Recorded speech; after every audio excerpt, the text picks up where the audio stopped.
qué bueno que aprovechen y se queden y abrigan a los padres, ¿verdad? Juan capítulo 4 del 43 al 54. Seguimos con Juan y seguiremos con Juan hasta que acabemos, ¿verdad? Así que les pido que por favor abran sus Biblias en el libro de Juan capítulo 4. Vamos a meditar en los versículos del 43 al 54, que es el último versículo, y pasamos ya al capítulo 5. El domingo que viene, por favor, oren, porque la palabra la va a traer el hermano Carlos Vizcaíno, y vamos a tener una reunión representando a la iglesia, los del concilio. Vamos a reunirnos en el Clasis y vamos a ir representando a la iglesia, a la hermana Monique como anciana de la iglesia, a nuestro hermano Roberto, y también nos va a acompañar Raulito, va a estar con nosotros, así que nos vamos a gozar ahí estando en esa reunión que siempre se torna interesante. Capítulo 4, versículos del 43 al 54. Y como dije, mis hermanos, me gozo de que el ministerio de ayuno y oración celebra 5 años. 5 años en la cual nos ha asistido constantemente con sus oraciones. Y Trini y yo estamos agradecidos, los líderes de la iglesia estamos agradecidos porque también somos parte de este ministerio. Y este ministerio se originó para traer grandes bendiciones. Ha traído grandes bendiciones el ministerio de oración. Ha traído milagros de sanidad. Ha habido milagros de sanidad en medio de esta congregación, inclusive con personas que no son de nuestra iglesia. Y no solamente eso, también han originado grandes bendiciones de consuelo. ¿Cuántos no han sido consolados por el ministerio de oración? Hemos recibido consuelo, palabra, porque las hermanas los martes, por ejemplo, siempre traen un tema y de verdad que edifica a cualquiera que las oiga. Se han movido corazones generosos para ayudar y asistir de manera física, cocinando. Yo sé de que algunos hermanos han ido a casas de hermanos que físicamente ya no están en condiciones, les han cortado la grama, han ido a hacer limpieza a su casa, han cocinado, los han asistido, y la verdad que eso es un gran motivo de celebración. Y lo han hecho con todo un corazón generoso. Y a través de este ministerio se ha demostrado, mis hermanos, que todavía Jesús sigue sanando, que Jesús sigue haciendo milagros, porque representamos a Cristo en la tierra y el ministerio de oración representa a Cristo en la tierra. Entonces, Jesús todavía sigue haciendo milagros en medio nuestro. Pero la pregunta de hoy, aprovechando que estamos hablando de todo lo que ha hecho el ministerio de oración, es: ¿cuál es el propósito de los milagros de Dios? ¿Cuál es el propósito de los milagros de Dios cuando viene a tu vida? ¿Te has hecho la pregunta? Podremos decir, sí, gracias Señor por sanarme, gracias Señor por ayudarme, pero ¿cuál es el propósito que tiene Dios de enviarnos esos milagros, de hacer esos milagros, no solo a través del ministerio de oración y de ayuno, sino también a través de diversas formas en tu vida? La pregunta es: ¿cuál es el propósito? De que únicamente nos quedemos asombrados de los milagros y nos alegremos de los milagros. Y eso es lo que vamos a ver en este texto. Porque justamente en este texto, Juan el evangelista nos narra el segundo milagro de Jesús. Y el segundo milagro de Jesús lo vamos a mirar en algún momento. Se trata de sanar a un hijo de un siervo del rey que estaba a punto de morir.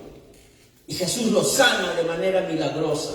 Y este pasaje me permite hacer 2 distinciones. Ahora vamos a leer este pasaje, pero vamos a hacer 2 distinciones.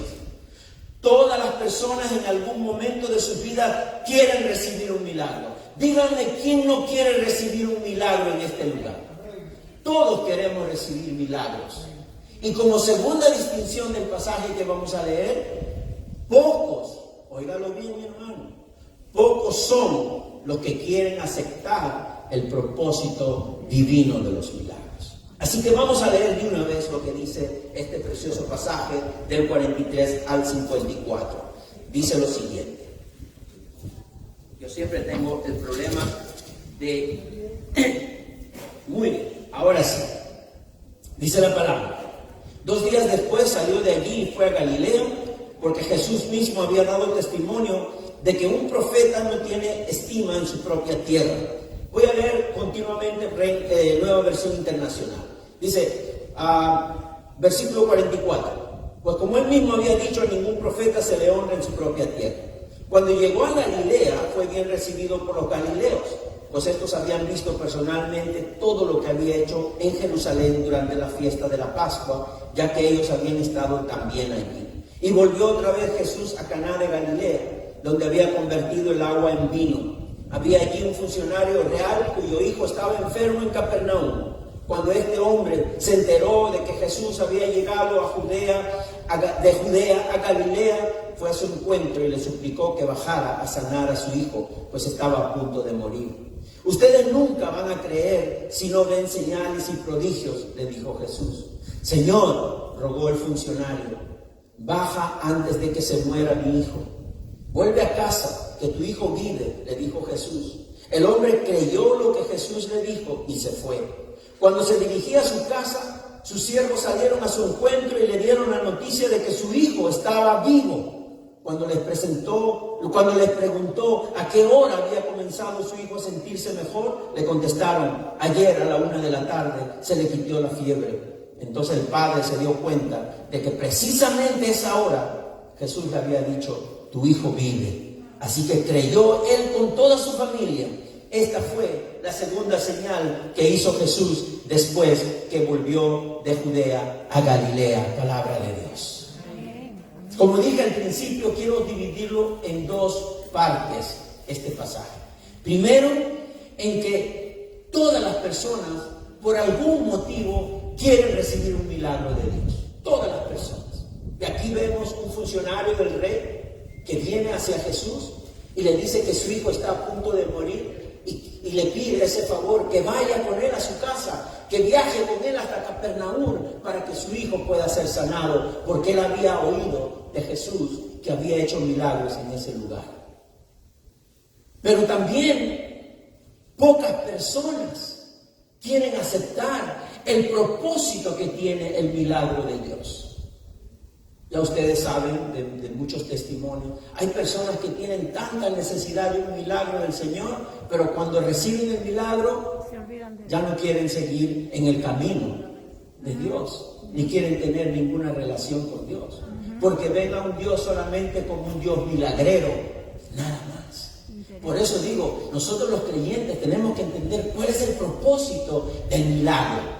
¿Por qué Dios permite que ocurra el milagro en nuestras vidas? Y aquí el versículo 43 y 45 habla de que Jesús dice él mismo que él sabe que él no es un profeta en su tierra. Él dice claramente, ningún profeta se honra en su propia tierra. Pero vamos a mirar los versículos del 46 al 50 directamente, mis hermanos. Dice del 46 al 50, y volvió otra vez Jesús a Caná de Galilea, donde había convertido el agua en vino. Había allí un funcionario real cuyo hijo estaba enfermo en Capernaum. Cuando este hombre se enteró de que Jesús había llegado de Judea a Galilea, fue a su encuentro y le suplicó que bajara a sanar a su hijo, pues estaba a punto de morir. Ustedes nunca van a creer si no ven señales y prodigios, le dijo Jesús. Señor, rogó el funcionario, baja antes de que se muera mi hijo. Vuelve a casa, que tu hijo vive, le dijo Jesús. El hombre creyó lo que Jesús le dijo y se fue. Quiero que nos enfoquemos en esos 4 versículos que están del 46 al 50. Si alguien me ayuda con algo pesado, por favor, para poner aquí así podemos tener fluidez en este mensaje. Muy bien, gracias. Dice la palabra que este funcionario viene a Jesús y le pide que por favor vaya con él a su casa para que su hijo sea sanado. El funcionario era un hombre influyente, era funcionario del rey. Se sabía que según el tiempo es del rey Herodes. Era un funcionario del rey Herodes. Tenía influencia, pero aquí vemos que su influencia, aquí vemos que su posición no es suficiente para la necesidad que él tenía. Y claramente, una vez más, la palabra nos demuestra que no importa la clase social, no importa la riqueza, nadie tiene el control de las vidas de las personas. Ahora mismo estamos pasando o estamos saliendo de esta pandemia. ¿Cuántas personas han perdido la vida? Ricos y pobres. Porque no importa la condición social, ni no importa la economía, nadie puede tener el control de sus vidas. Y también este pasaje lo describe como un padre desesperado por la enfermedad de su hijo. Estaba muy grave y estaba a punto de morir.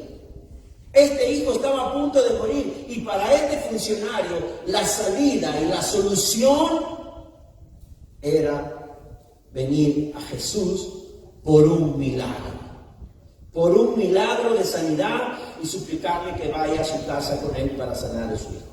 Aquí vemos un hombre con fe que nos revela claramente que al inicio pensó que el milagro de sanidad podía darse si Jesús iba a la casa de él. O sea, él tenía todo planeado. Su fe, su creencia le daba a entender de que la única manera en que su hijo podía ser sanado es que Jesús vaya con él a su casa, que viajara hasta Capernaum. Pero esta fe no se compara, por ejemplo, a la de aquel centurión. ¿Se acuerdan la del centurión cuando viene a Jesús para que también sea sanado? Le dice claramente: una palabra tuya bastará para sanar. Pero ahora este funcionario del rey quiere que Jesús vaya con él para que su hijo sea sanado. Y por otro lado, la fe de este hombre entendía que Jesús debía ir inmediatamente. No solamente que vaya, pero tenía que ser de inmediato. Si había algún retraso, el muchacho podría morir, según lo que él manifiesta el funcionario del rey. Si había algún retraso, el muchacho moría. Todo estaría perdido. Así era la fe de ese hombre. Primero vino a Jesús, luego le pidió que lo acompañara hasta Capernaum, pero le dijo que sea de inmediato. De esa manera, el funcionario del rey entendía que así debía ser mejor para que el milagro se pudiera dar y la sanidad de su hijo pudiera ser posible. Me parece también a la súplica o al reclamo, diría yo, de María, la hermana de Lázaro. ¿Se acuerdan? Cuando le reclamó a Jesús que por qué había llegado tarde si ya Lázaro había muerto.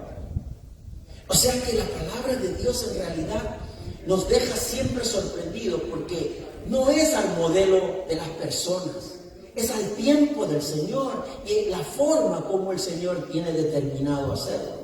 Y vayamos al 48 y 49. Miren lo que dice el 48. Dice: ustedes nunca van a creer si no ven señales y prodigios. El 49 dice: Señor, rogó el funcionario, baja antes de que se muera mi hijo. Mis hermanos, la forma como responde Jesús debe también llamarnos la atención.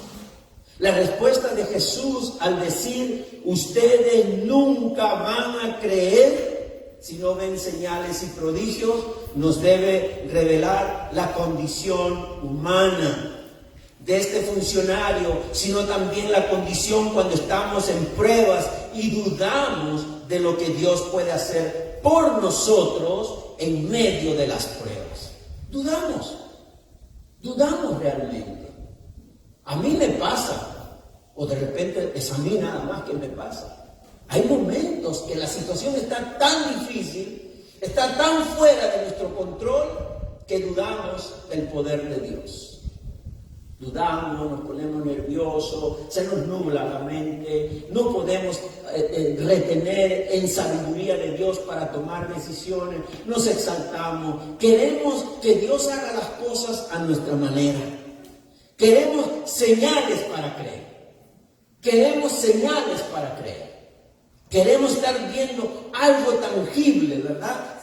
Tener algo tangible para poder creer y así alabar a Dios. Jesús se lamenta que así como otros, la confianza y la fe de este hombre debía ser alimentado por señales y prodigios. Claro, para el hombre la señal era que Jesús tenía que ir hasta allá y hacerlo de la forma como él pensaba que debía ser. Su fe se traducía en la fe de muchos discípulos de antes. ¿Como quién? Como Tomás. Tomás caminó con Jesús todo el tiempo, hasta que Jesús murió en la cruz de Calvario y apareció ya resucitado. Y Tomás no creía, habiendo caminado con él, conociendo de Jesús. Entonces, mis hermanos, los espectadores que rodeaban a Jesús constantemente deseaban ver algo sensacional y emocionante. Tienen que ver algo para poder creer. Por eso Jesús responde así: ustedes nunca van a creer si no ven señales y prodigios.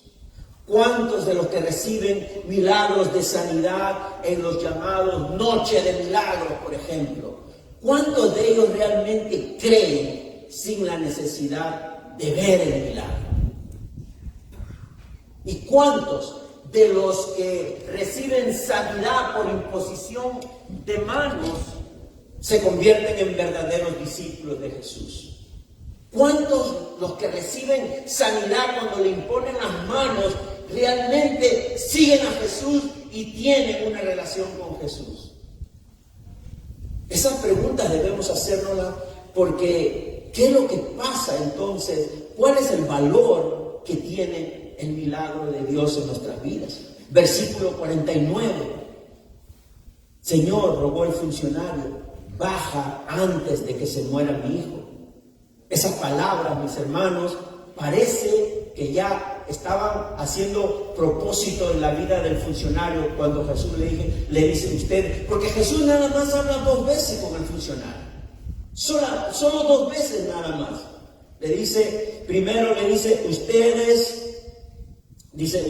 nunca van a creer si no ven señal y prodigio. Y la última palabra de Jesús es, vuelve a casa, que tu hijo vive. Eso es lo único que habla Jesús en esta conversación con el funcionario. Por ahora entendemos que la fe de este hombre en Jesús se nubla y duda porque su corazón humano está obsesionado por la situación en la que se encuentra su hijo. El oficial del rey derrama su alma, como lo haría cualquier padre y cualquier madre en este lugar. Estoy seguro que sí. Como cualquier persona desesperada de una breve frase de urgencia, y dijo Jesús que él simplemente le ordenaba que vaya, que vuelva a su casa.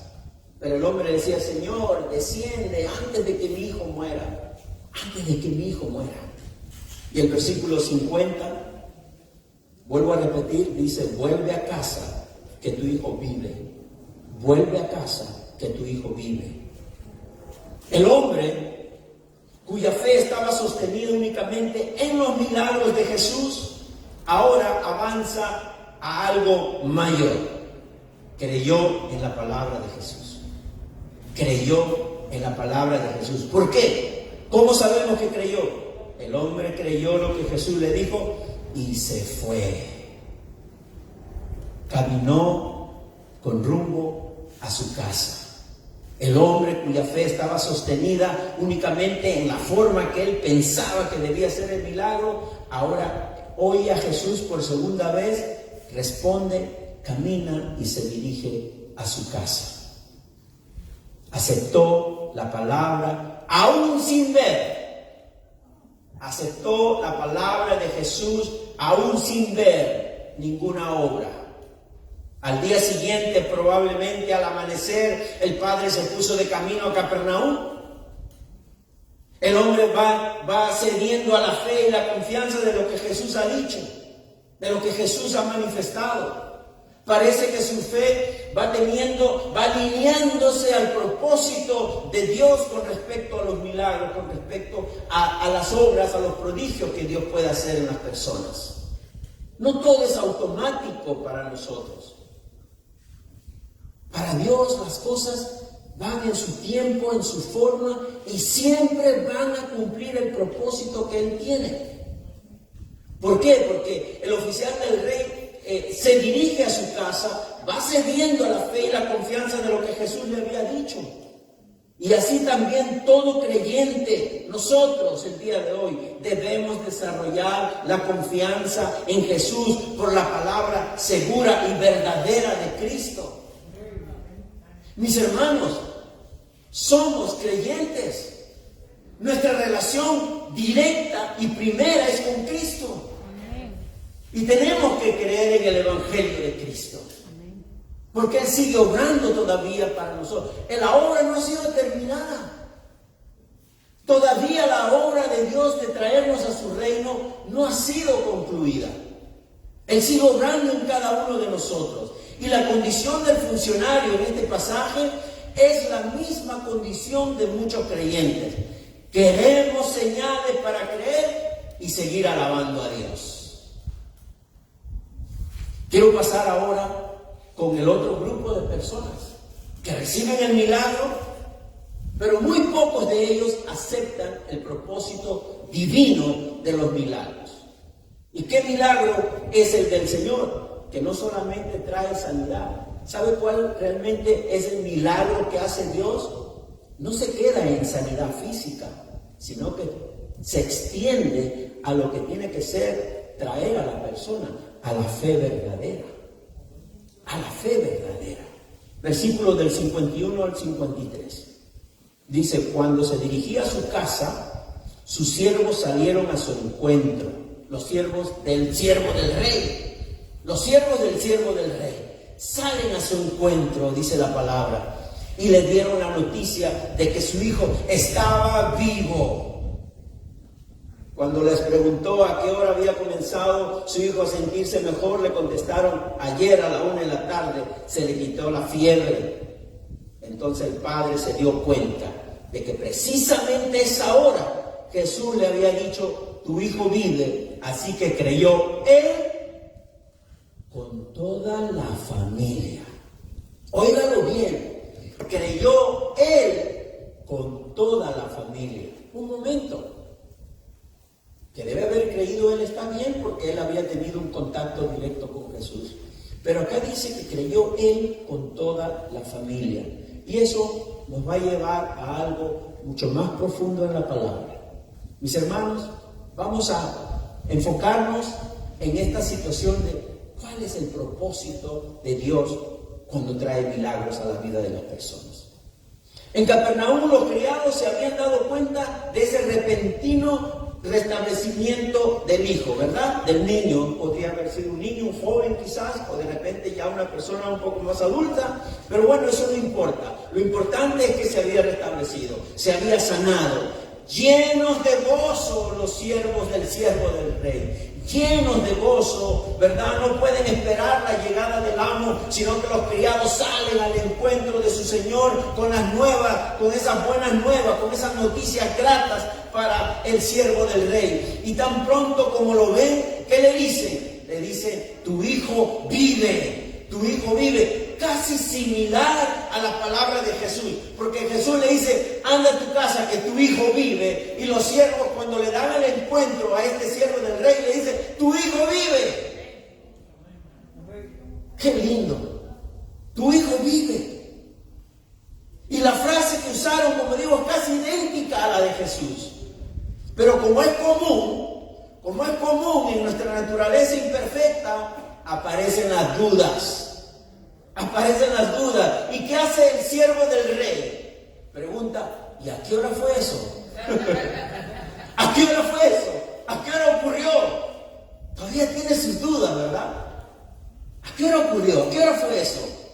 Bueno, el versículo 53 lo dice claramente cuando los criados contestaron, ayer a la hora séptima le dejó la fiebre. Ayer a la hora séptima, que está traducido a la 1 de la tarde. Se le quitó la fiebre. El funcionario del rey entendió que el milagro ocurrió a la misma hora en que Jesús le dijo, vete a tu casa que tu hijo vive. ¡Qué milagro! ¡Qué milagro tan poderoso! ¡Qué milagro tan sorprendente! Pero ¿cuál es el propósito de ese milagro? No solo producir la sanidad del hijo que estaba muriendo, sino también producir la fe de aquellos que puedan creer en Cristo Jesús. producir la fe. Jesús mismo estaba produciendo esa fe con la obra que él había hecho. Y la palabra nos dice que creyó él y también creyeron, dice, todos los de su casa. Todos los de su casa creyeron, todos.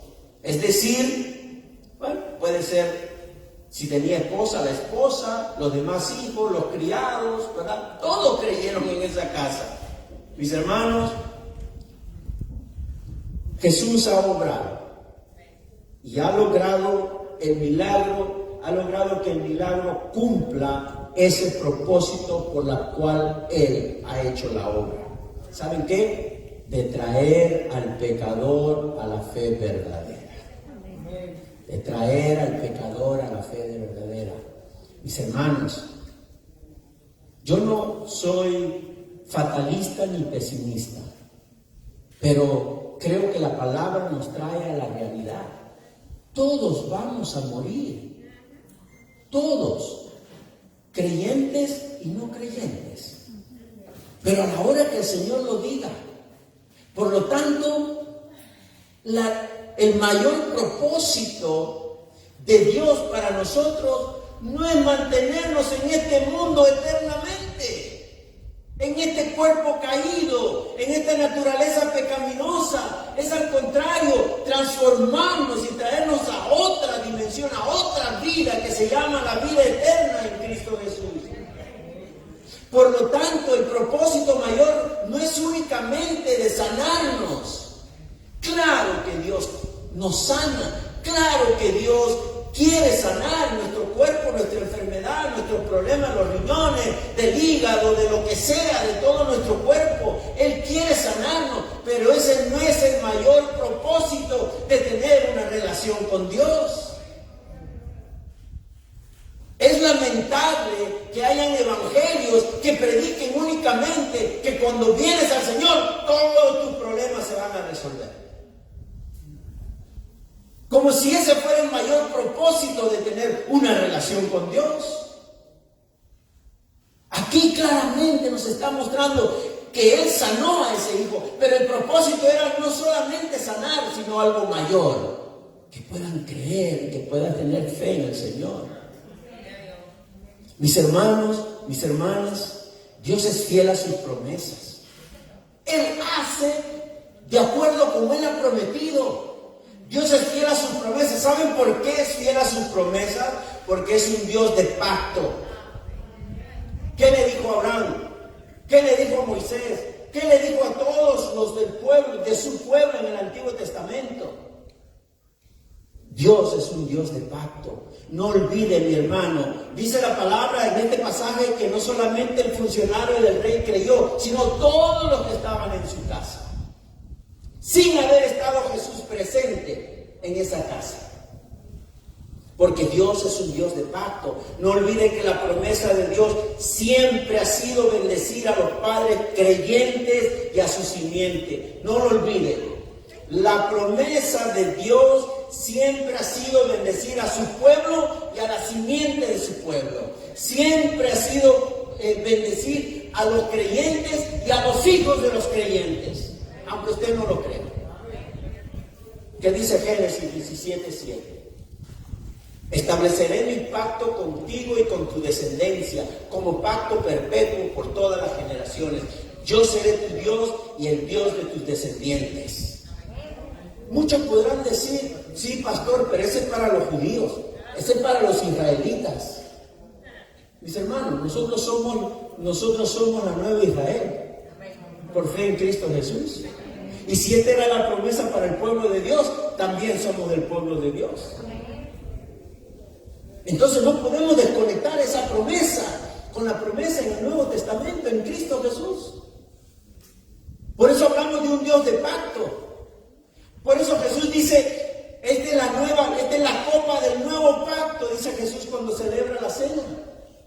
Porque en Él ahora hay un nuevo pacto. Pero el nuevo pacto, la única diferencia que tiene es que ya no vamos a vivir por la ley, sino por la gracia. En Cristo Jesús. Dios es un Dios de pacto, no lo olvide. Por eso siga creciendo. Usted como padre y madre, siga creciendo a la imagen de Cristo en su hogar, para que sus hijos, así como esos hijos, esa familia del siervo del rey, creyeron en Jesús, así también usted siga modelando a Cristo en su hogar, para que sus hijos, aunque demuestren estar perdidos, óigalo bien, aunque sus hijos demuestren estar perdidos, usted no pierda la fe en la promesa de Dios, en la promesa de Dios. No pierda la fe, modele a Cristo en su hogar. ¿Alguna vez sus hijos pensaron lo mismo de usted? Porque yo sé que cuando vemos de repente algunos, no en esta iglesia, en otra iglesia, ven a sus hijos, dicen, ay, no, yo no creo que estos hijos míos van a irse conmigo al cielo. Así como van, mira lo que hacen, mira cómo, no vienen tarde, mira todo lo que hacen, los problemas que se meten. No, yo creo que, ¿sabe qué, mis hermanos? Cuando usted llegó a su casa y le dijo, hijo mío, desde hoy quiero que sepa que yo soy un cristiano, he entregado mi vida al Señor. ¿Usted cree que sus hijos no pensaron lo mismo de usted? Ay, mi papá, yo no creo que mi papá llegue al cielo, mira cómo es. Así como es, mi mamá, mira, todo el día peleando, todo el día discutiendo, y dice, no, yo no creo que ellos vayan al cielo. Lo mismo que usted piensa de sus hijos el día de hoy, así sus hijos también pensaron de usted. ¿Y quién hizo la obra? Dios. El pacto de Dios, la obra de Dios. Si usted es un cristiano, no es porque su hijo estaba orando por usted. Puede ser, pero la obra mayor la hace el Señor. ¿Por qué? Porque Él es un Dios de pacto. Porque Él es un Dios de pacto. Quiero aclarar un poquito este asunto, mis hermanos. Porque yo escribí, mire lo que escribí aquí, ¿ve? ¿Alguna vez sus hijos pensaron lo mismo de usted? Uy, todavía puse uy con bastante idea. Uy. Mi padre, así como él, no creo que vaya al cielo. Pero usted recibió la promesa del cielo, aunque sus hijos no creían en usted. Usted recibió la promesa del cielo y de la vida eterna, aunque sus hijos no creían en usted. Recibió el cielo por predestinación y por gracia de Dios. Pues entonces, si eres padre o madre cristiana, modela a Cristo delante de ellos, delante de tus hijos. Ora por ellos sin cesar. Sin cesar. Y que Dios es fiel a su promesa, lo veamos o no. Así lo veamos o no, Dios es fiel a su promesa. No sé, yo te haré loco, pero yo no renuncio. Yo no renuncio, yo tengo una sola hija y no renuncio y seguiré orando. Aunque lo vea o no lo vea, seguiré orando por ella porque a Él sí le creo. Seguiré orando. Confiado que Dios tiene un pacto. Mis hermanos, la Biblia nos enseña que la salvación es independiente e individual. Es verdad. La salvación es independiente y es individual. Pero también nos enseña que Dios es un Dios de pacto. Nos enseña las dos cosas. Que una persona viene al Señor de manera independiente y de manera individual. La salvación es individual, yo lo sé. Pero también la palabra dice que tenemos un Dios de pacto. ¿Qué dice la Biblia cuando nos enseña que la salvación es independiente e individual, pero que también es un Dios de pacto? Primera de Corintios 7:14. Ahora que hemos hablado del matrimonio, de papá, mamá, ¿verdad? De la relación matrimonial, dice: porque el esposo no creyente, o sea, el impío, es un esposo, pero no es creyente, ¿verdad? Mientras la esposa va a la iglesia, el esposo está en otras cosas. No es creyente. Dice, porque el esposo que no creyente ha sido santificado por la unión con su esposa. Un momento, si ese no cree en Cristo, ¿cómo va a ser santificado? ¿Por qué? Porque la esposa es cristiana, porque la esposa es creyente. Dice santificado, no dice salvado. Ojo, dice santificado, no salvado. Pero ya es algo.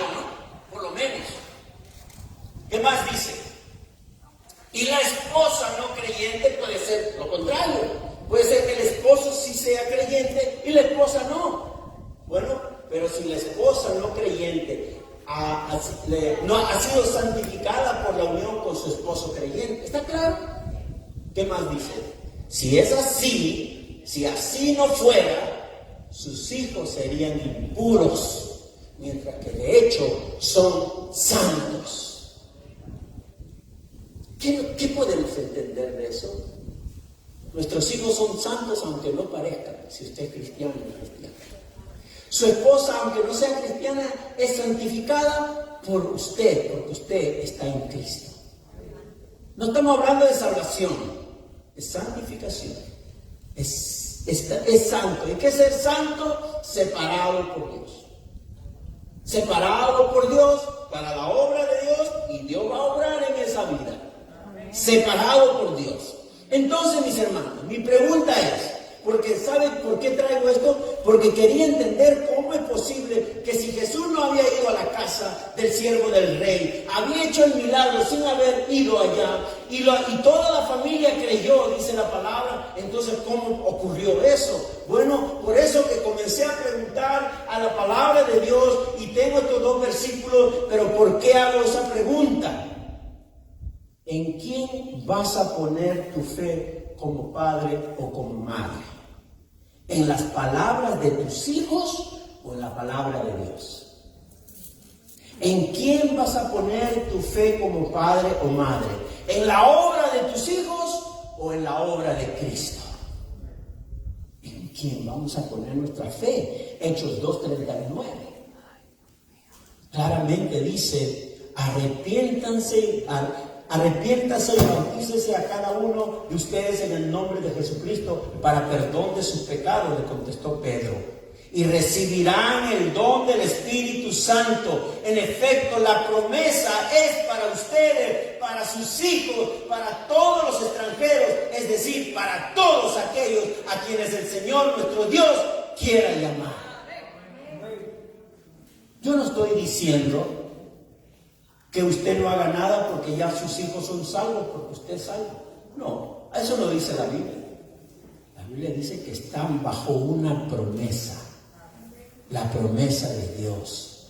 Pero nosotros tenemos que seguir modelando, hablándoles, orando por ellos. Mi hermano, mi hermana, de repente, algún otro día, cuando el mismo texto nos traiga directamente en lo que tiene que ver la salvación, hablaremos más del tema. Pero no quería dejar pasar desapercibido porque la palabra dice que él y toda la familia creyeron. Y en esta tarde quiero cerrar con lo que dice el versículo 54. Dice la palabra: esta fue la segunda señal que Jesús hizo después que volvió de Judea a Galilea. Recuerda que en Galilea, durante un matrimonio, Jesús convierte el agua en vino. ¿Se acuerdan? Eso lo hablamos también hace unos capítulos anteriores. Ese primer milagro, ¿cuál es el contexto de ese primer milagro? De personas que inician una familia. Porque era una boda, era un matrimonio, iban a iniciar una familia. Y esta segunda señal de esa sanidad del hijo del siervo también tiene una relación, tiene un contexto de familia, porque es la relación entre un padre y un hijo, que no eran creyentes. Entonces, estos milagros en el contexto de familia nos demuestra que la gracia de Dios por la familia y la importancia de Dios es que la familia honre a Cristo. La gracia de Dios para la familia y que la familia honre a Dios en Cristo. ¿Cómo debemos interpretar este segundo milagro? ¿Cómo lo interpreta usted?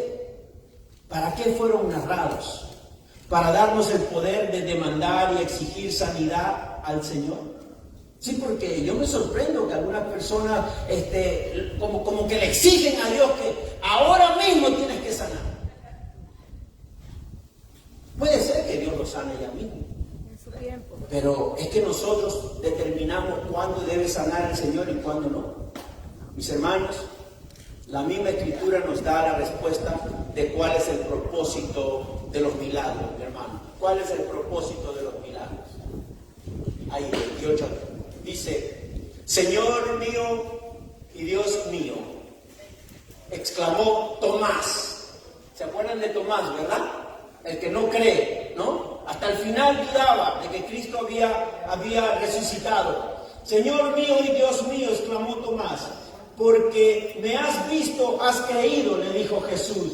Dichosos los que no han visto y sin embargo creen. Jesús hizo muchas y otras señales milagrosas en presencia de sus discípulos, las cuales no están registradas en este libro, pero estas se han escrito para que ustedes crean que Jesús es el Cristo, el Hijo de Dios, y para que al creer en su nombre tengan vida eterna. Ese es el propósito de los milagros del Señor. Los milagros de Dios es para que crean. El propósito mayor de todo milagro es conocer quién es Jesús. ¿Saben para qué es necesario conocer quién es Jesús? Para que no vivamos una vida cristiana equivocada. Para eso necesitamos conocer quién es Jesús, para no vivir una vida cristiana equivocada. El propósito de esos grandes milagros es para llevarnos y estimularnos a la verdad espiritual, para trasladarnos y movernos hacia lo que es más relevante. ¿Qué cosa es lo más relevante? La salvación. Ese es el propósito mayor. Lo más relevante es que lleguen a la salvación, reciban la salvación. Y los milagros nos ayudan a estar seguros de que la ayuda de Cristo en tiempo de enfermedad o en necesidad está disponible, pero la vida es temporal. Mis hermanos, cuando entendemos el propósito de los milagros, nos gozamos de saber que eso nos traslada a lo que es la vida eterna en su nombre. Ese es el propósito. ¿Sabe qué, mi hermano? El propósito de todo lo que es nuestra relación con Dios termina allí, para que creamos en Cristo y en su nombre tengamos vida eterna. Jesús nunca dijo, yo soy una señal.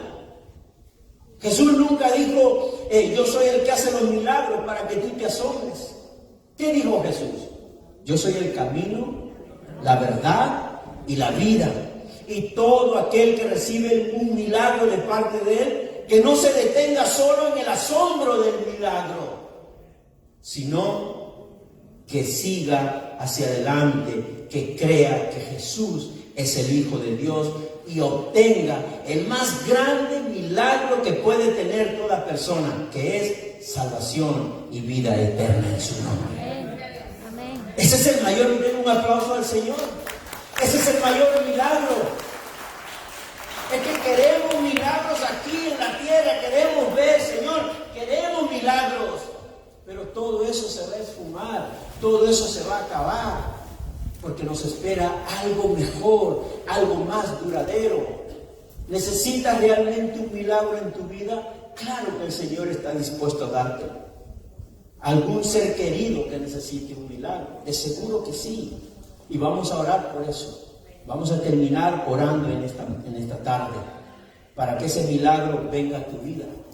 Y vamos a orar para que aceptes el propósito de ese milagro de fe en Jesucristo, que perdone tus pecados y te ofrezca la vida eterna. Ayude a los que ya están en el camino del cristianismo, ayúdelos. Que no vivan en un cristianismo digamos así, medio confuso. El cristianismo es claro. Jesús es el único camino, la verdad y la vida. Es triste ver en iglesias donde a Jesús lo tienen en un rinconcito. Es más, ni lo mencionan. Solo cuando oran nomás lo mencionan. En el nombre de Jesús. Eso es todo. Pero si por Jesús es que estamos aquí. Por la obra de Cristo que estamos aquí. Y ahora, por supuesto, sostenidos por la obra del Espíritu Santo. Pero el Espíritu Santo nunca va a permitir que nos alejemos de Cristo. Al contrario, siempre nos va a traer al mayor milagro que podamos recibir, que en Cristo tenemos salvación, perdón y vida eterna.